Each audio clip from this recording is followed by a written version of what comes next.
Okay, good morning, everyone, and welcome to the Planning and Works Committee meeting. Any declaration of pecuniary interest? Seeing none. We do have a number of delegations today, so we will take them in order on the agenda. So we're going to start with Dr. Dean. Good morning, Jennifer. So this is relative to report TRP 20-02. Good morning, Jennifer. Thanks for being here. Good morning, and thank you very much. Yeah, thank you. Thanks. That's better. Thank you. I do speak to lecture audiences a bit larger than this, but my voice cannot project in a room like this, so microphone is helpful. Thank you, and I am a professor in the School of Planning at the University of Waterloo, where I teach and conduct research on the links between health and the built environment. And I especially focus on active transportation and more recently on new mobilities. I have collaborated with the region in the past on research related to the LRT, affordable housing, as well as a more recent evaluation of the City of Waterloo's electric scooter pilot.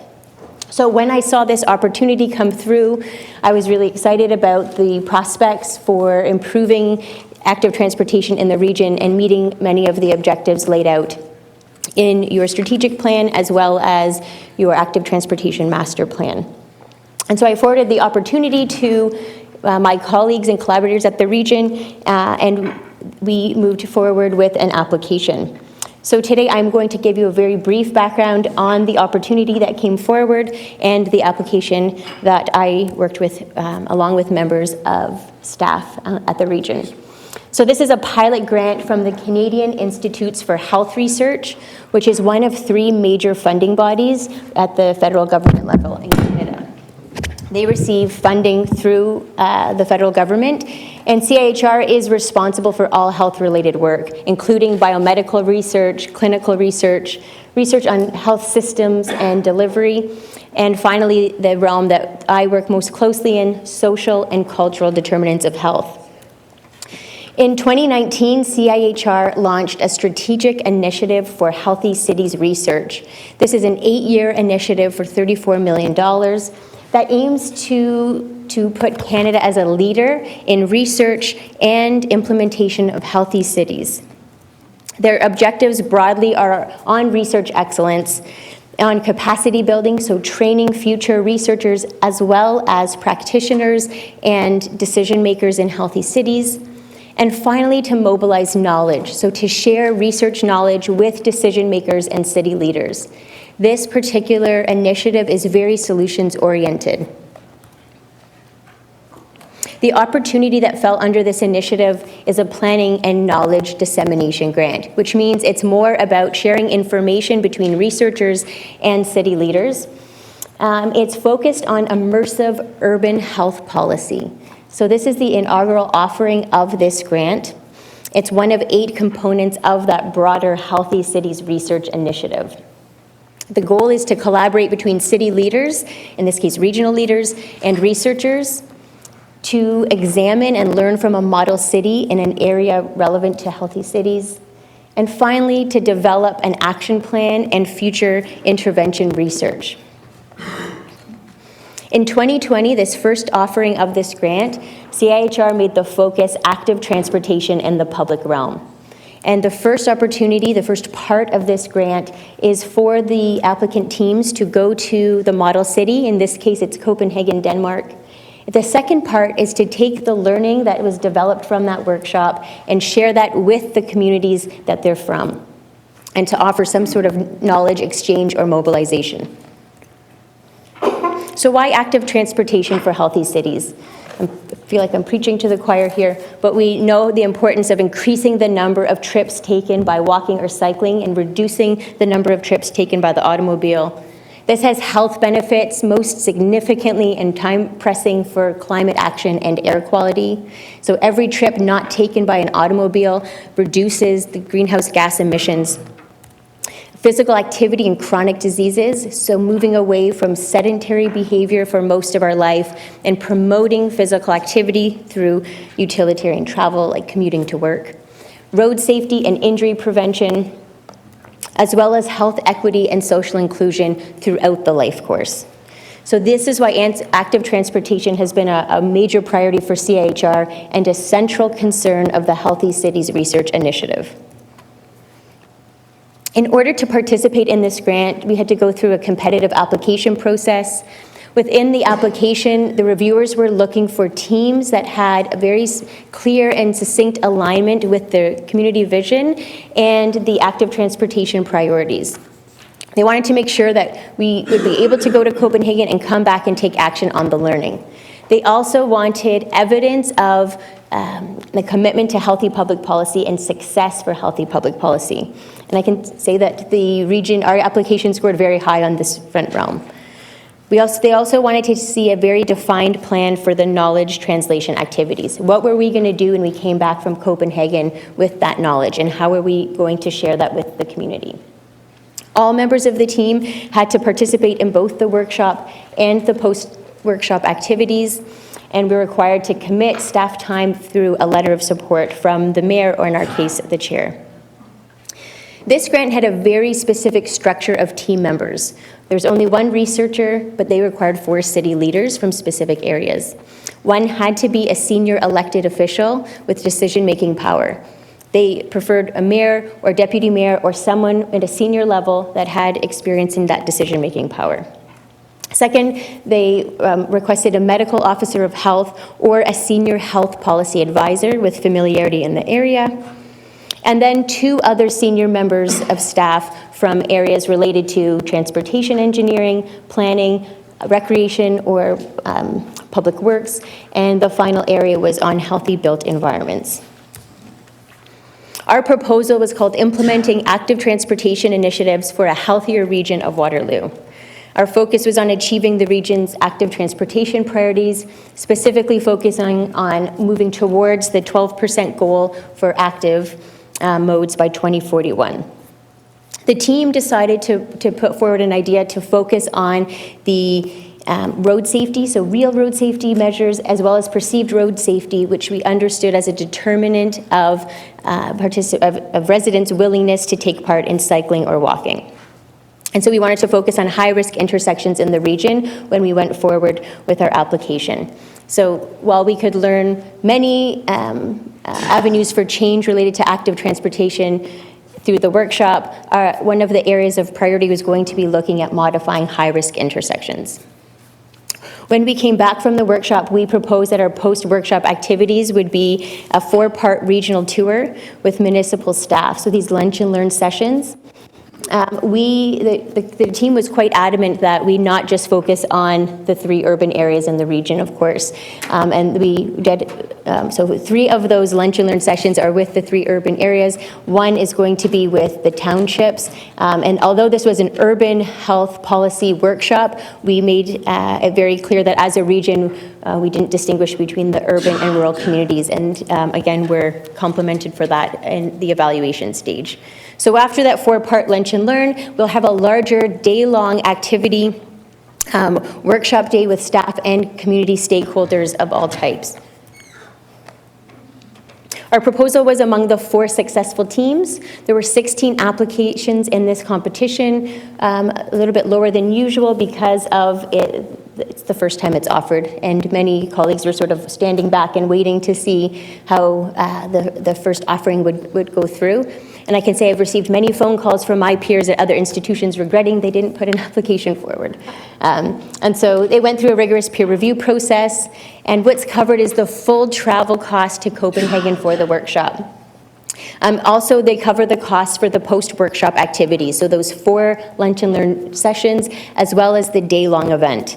Our responsibility as team members is to provide feedback on the opportunity, to attend all components of that opportunity, and then finally design an intervention and evaluation for future research. So to implement something in the future and submit a proposal for research opportunities through the Healthy Cities Research Initiative. And that is all for me. Okay, thanks, Dr. Dean. Maybe you could mention the other 3 successful communities, because we are in a very good company. That's right. So we found out last week that the 3 other successful teams were the City of Edmonton, the City of Winnipeg, and the City of Toronto. So we were very happy to be a region, and we pitched some of the unique challenges of working in a 2-tiered system, and they were very happy to work with us and for us to join them in Copenhagen.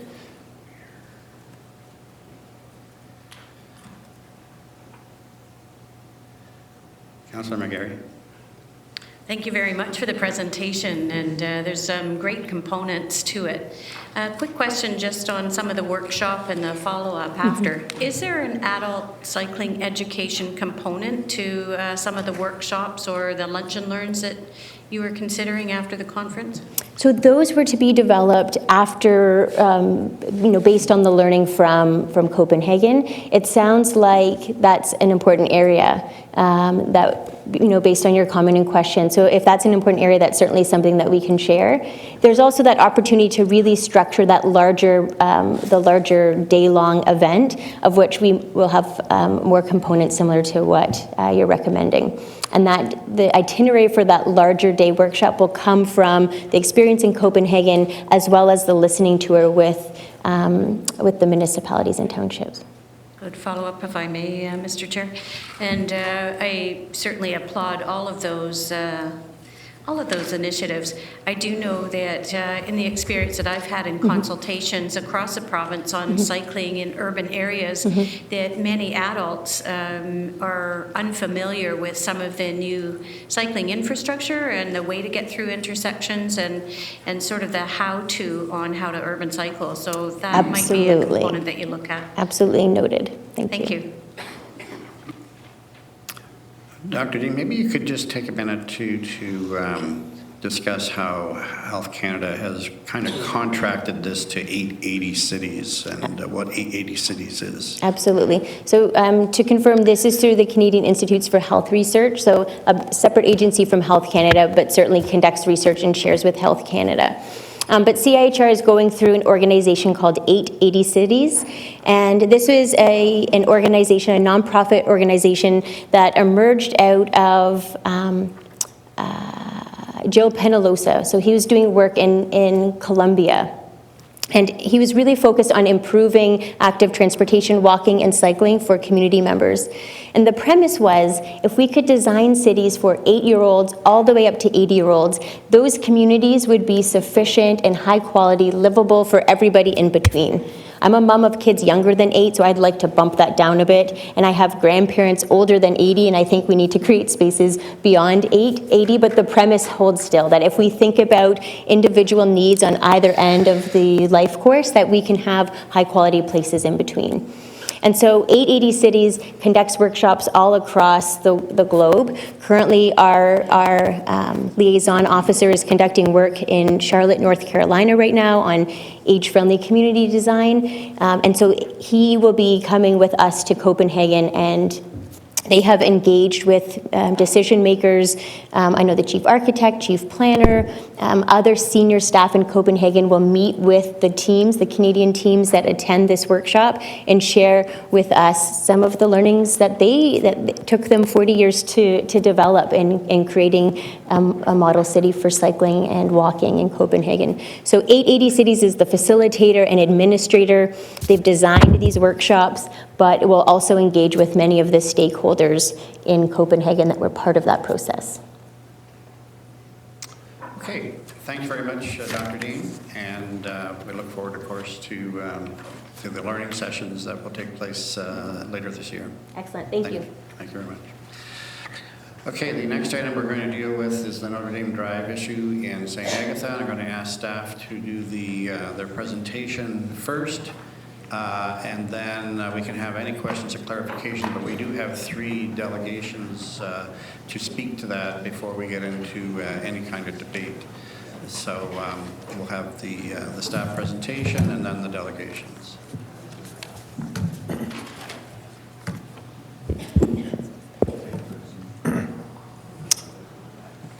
Good morning. Thank you for the opportunity to present to the committee the details of Notre Dame Drive reconstruction in the village of St. Agatha.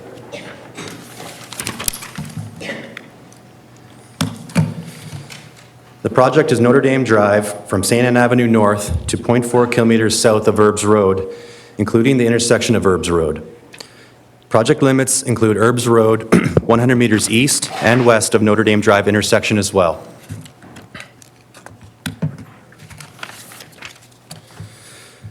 The scope of the project is to reconstruct Notre Dame Drive. There are currently no dedicated cycling facilities on Notre Dame Drive. Since it is a designated cycling route in the region's transportation master plan, 1.5 meter wide on-road bike lanes are proposed. There are sections that do not currently have sidewalk. 1.5 meter wide sidewalks are proposed on both sides of Notre Dame Drive in support of the region's strategic plan, as well as the transportation master plan and context-sensitive corridor design guidelines. Drainage facilities are due for rehabilitation. Barrier curb and gutter is proposed to improve the collection of stormwater runoff and to better define the edge of the roadway. Extension of existing water main on behalf of Wilmot Township from St. Anne Avenue South to connect to St. Anne Avenue North. Existing storm sewer is undersized and in some locations is due for replacement. Is undersized in some locations and is all due for replacement. As a result of the widening, the Notre Dame Drive, it is recommended that the storm sewer be replaced. Construction of new left-hand turn lanes on all legs of the intersection of Notre Dame and Herbs Road intersection, including modifications to traffic signals. Also, the addition of new street lighting with infills on existing utility poles to improve illumination. A public information center was held in September 2019. The preferred design presented at the PIC included full reconstruction of the existing roads, road widening to accommodate on-road cycling lanes, new sidewalk where no sidewalk exists today, new turning lanes on all legs of the intersection of Notre Dame Drive and Herbs Road. To achieve these desired cross-sections, some removal of shoulder parking is required.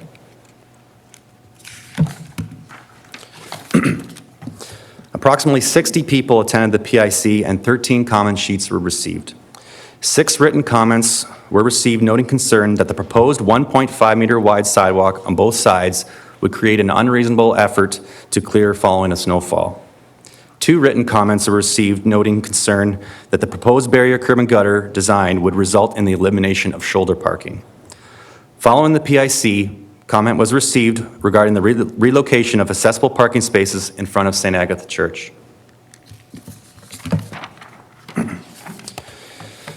The primary concern regarding the addition of new sidewalk is the unreasonable effort it would create to clear following a snowfall. As with all sidewalk installations in the Township of Wilmot, snow removal on the sidewalks is the responsibility of the abutting landowner as per Township Bylaw 84-72. Following the PIC, on October 18th, regional staff met with a group of residents and maintenance representatives from the St. Agatha Church to review the specific concern on site. Where there is minimal or no boulevard width, snowplow operators will slow down to place the snow at the edge of the roadway and not on the sidewalks. In these cases, the region will then remove the snow by completing a snow lift from the roadsides due to the lack of storage. In St. Agatha, these areas will be added to a contract to lift the snow as required. Providing sidewalks on both sides of Notre Dame in the settlement limits meets the expectations of the region's pedestrian charter. The region of Waterloo standard cross-section provides 1.5 meter wide sidewalks on both sides of the road to provide service to all residences. The public may not be comfortable crossing Notre Dame Drive to access sidewalk on the other side of the roadway for travel north and south along the corridor. Sufficient property is available within the region's right-of-way to install the sidewalk on both sides of Notre Dame Drive, including grass boulevards in most areas.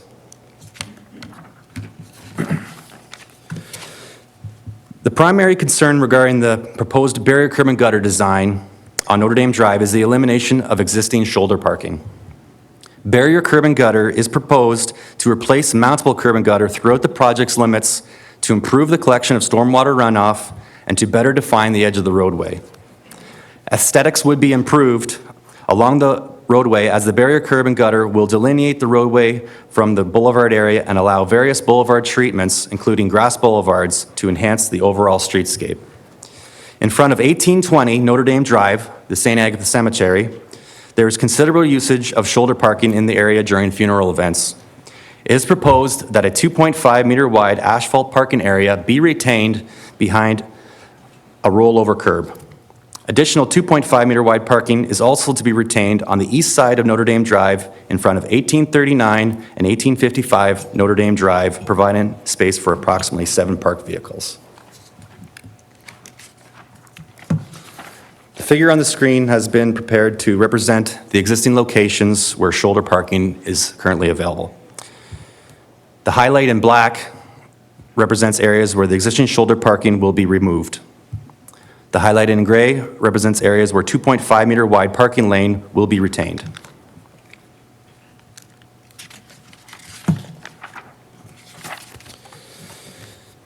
Two accessible parking spaces are proposed to be moved approximately 35 meters to the north. The church may also consider adding accessible parking spaces to the northwest corner of the St. Agatha Church parking lot if more accessible parking spaces are considered to be required.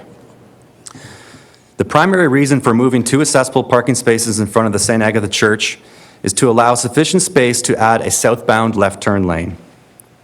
The addition of a southbound left turn lane will alleviate congestion at the intersection and was well received by the public at the Public Information Center. The proposed design has been revised to accommodate the stopping of a hearse in front of the church with some encroachment onto the sidewalk, which was requested by the church during follow-up discussions.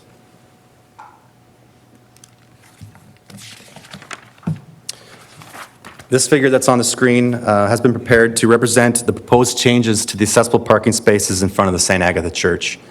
35 meters approximately to the north is the recommended location for the 2 accessible spaces.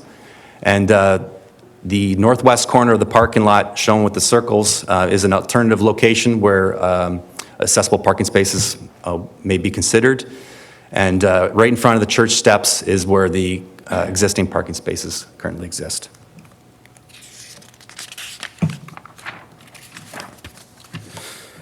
Subject to council approval, regional staff would finalize detailed design and prepare tender documents, with the planned construction start in spring 2020 and completion in fall of 2020.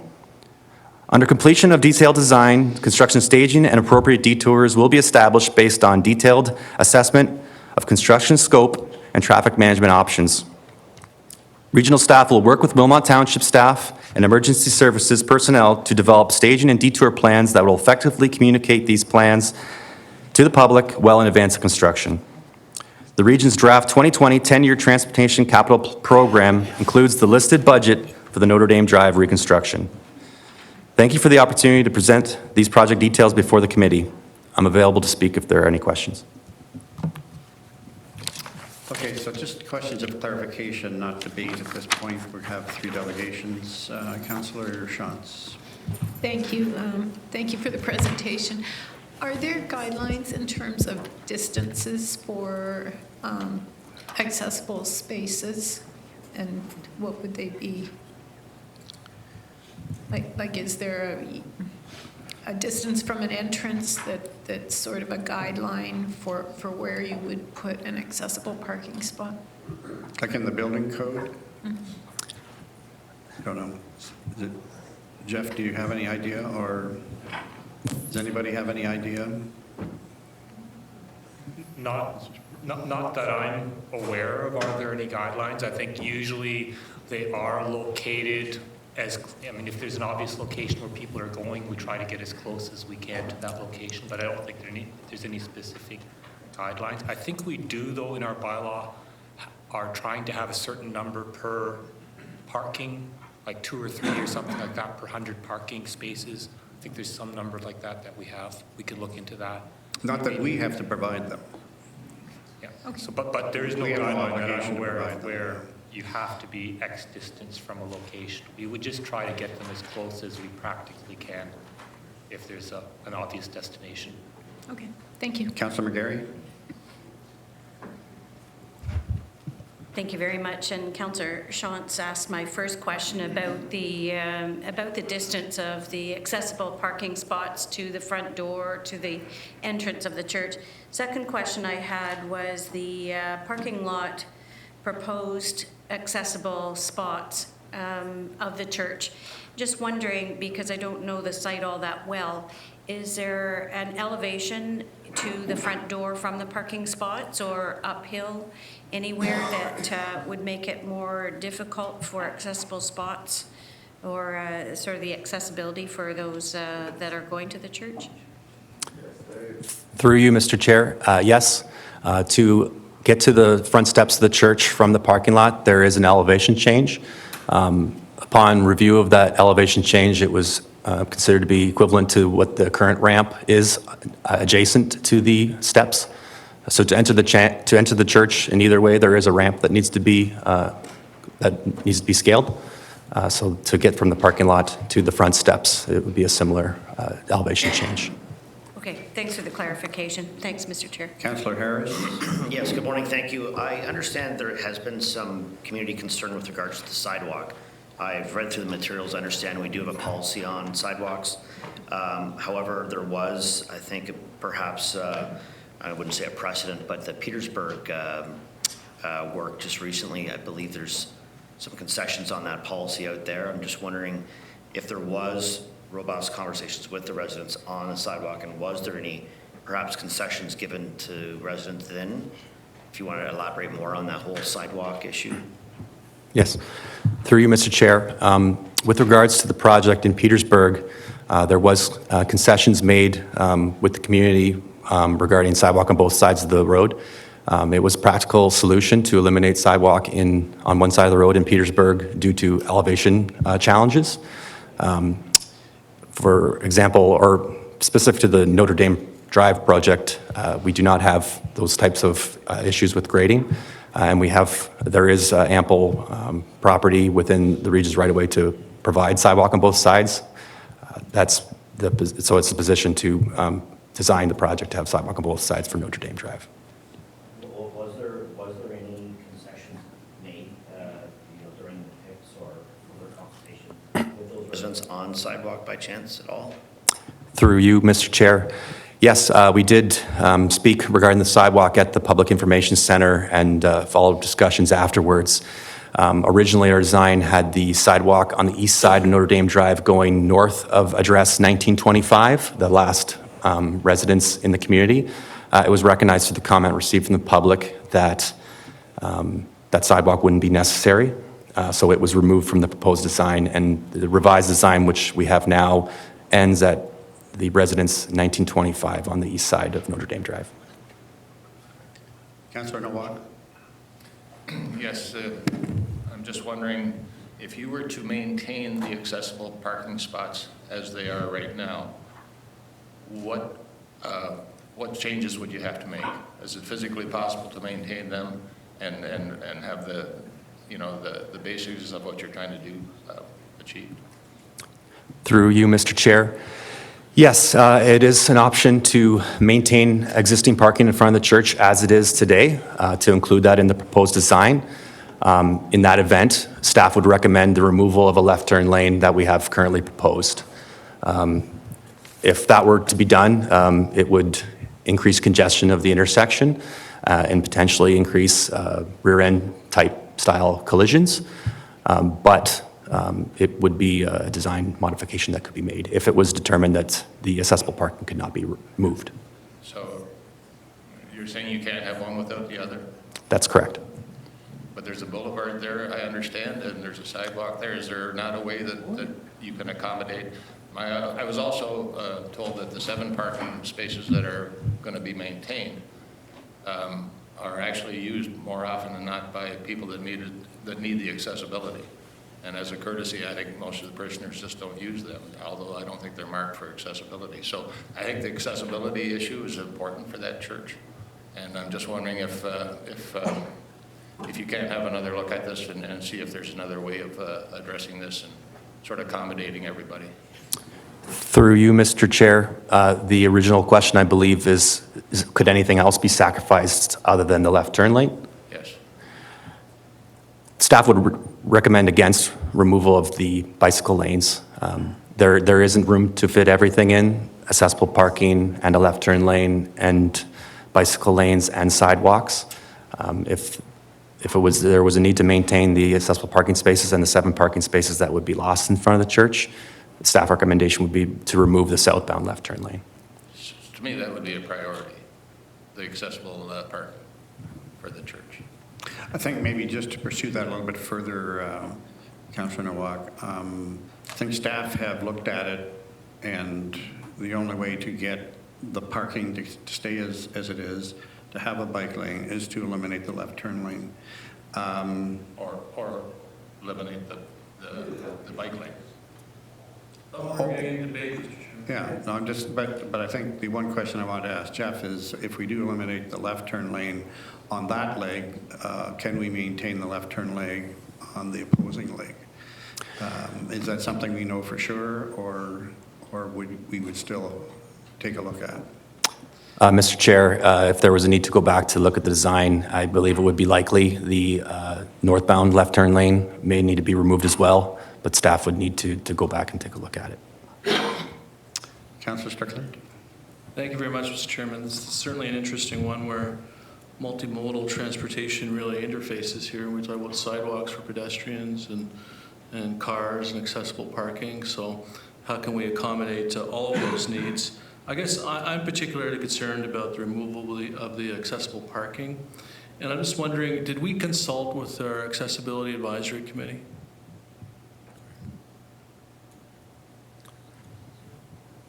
Through you, Mr. Chair, the staff has not yet